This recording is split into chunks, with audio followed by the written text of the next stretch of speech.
જે પ્રકાર વિશ્વામિત્રી નદીની અંદરથી પાણીની નળિકા જે કહેવાય છે કે એક એટલે કે હાલમાં ચોમાસાની ઋતુ હોય અને ચોમાસાની ઋતુની અંદર જો કદાચ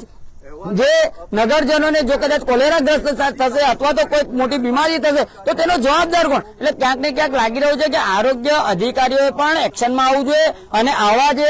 કોન્ટ્રાક્ટરોને તાત્કાલિક ધોરણે નોટિસ પાઠવવી જોઈએ અને આવા કોન્ટ્રાક્ટરો સામે પણ કાયદાકીય કાર્યવાહી કરવી જોઈએ, કારણ કે આ જે વિશ્વામિત્રી નદીની અંદર જે પસાર થતી છે પાણીની નળિકા છે, આ નળિકાને જો કદાચ બીજી જગ્યા ઉપરથી જો પસાર કરવામાં આવે તો ચોક્કસથી ક્યાંક ને ક્યાંક સોલ્યુશન આવી શકે છે, પરંતુ વડોદરા શહેરની અંદર જે જગ્યા ઉપર નથી ખર્ચ કરવાનો એ જગ્યા પર ખર્ચ કરી અને મસ્ત મોટા પાયે ભ્રષ્ટાચાર કરી રહ્યા છે, ત્યારે આ જે હકીકતની અંદર જે જળ એ જીવન છે એના ઉપર ધ્યાન આપીને ચોક્કસથી આ સારી દિશામાં અને સાચી દિશામાં જો આ પાણીની નળિકાને જે કામગીરી કરવામાં આવે, કાયમી ધોરણે નિરાકરણ લાવવામાં આવે તેવી અમારી ખાસ માંગણી છે.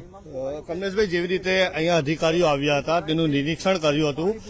એક જગ્યા પર લોકોને પીવાનું પાણી નથી મળી રહ્યો, લોકો વળખા મારી રહ્યા છે, બીજી જગ્યા ભંગાણ સર્જાયું છે અને નિરીક્ષણ કરીને અધિકારીઓ જતા રહ્યા. કામગીરી ક્યારે? હા, ચોક્કસથી અધિકારીઓ સ્થળ તપાસ કરે છે, અધિકારીઓ નિરીક્ષણ કરે છે, પરંતુ એ કાગળ પર નિરીક્ષણ કરતા હોય છે, કાગળ પર જે કહેવાય છે કામગીરી કરતા હોય છે અને ક્યાંક ને ક્યાંક લાગી રહ્યું છે કે આ જે તે સમય પર જે કોન્ટ્રાક્ટ આપવામાં આવેલો હશે અને કોન્ટ્રાક્ટર છે એનું જે કહેવાય છે કે જે બિલ છે એ બિલ પણ પાસ થઈ ગયું છે, કારણ કે વડોદરા શહેરની અંદર વિશ્વામિત્રી નદીમાં જેટલા મગરો છે એના કરતા 4 ગણા મગરો મ્યુનિસિપલ કમિશનર કચેરીમાં બેઠેલા છે. આ મોટા મોટા મગરો જે કહેવાય છે કે જે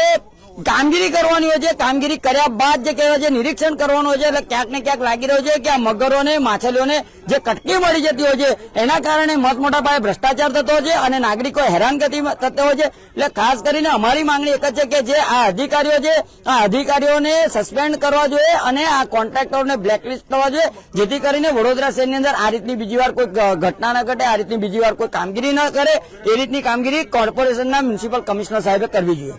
જે કોન્ટ્રાક્ટરો છે તેઓને બ્લેકલિસ્ટ કરવા જોઈએ તેવી કમલેશ પરમાર સામાજિક કાર્યકરની માંગ છે, પરંતુ હાલ તમે આ જોઈ શકો છો, અમારા વિડીયો જર્નલિસ્ટ જે રાહુલ કપ્તાન છે તમને આ દ્રશ્યો બતાવી રહ્યા છે કે વિશ્વામિત્રીની જે મુખ્ય જે જઈ રહી છે તેના મુખ્ય લાઈન જે પીવાના પાણીની આવેલી છે ત્યાંમાં મોટું ભંગાણ સર્જાયું છે, જેના કારણે લાખો લીટર જે પાણી છે તે વિશ્વામિત્રીમાં વહી જઈ રહ્યું છે. એક તરફ તો પીવાનું જે પાણી છે તે નગરજનોને નથી મળી રહ્યું, તે વળખા મારી રહ્યા છે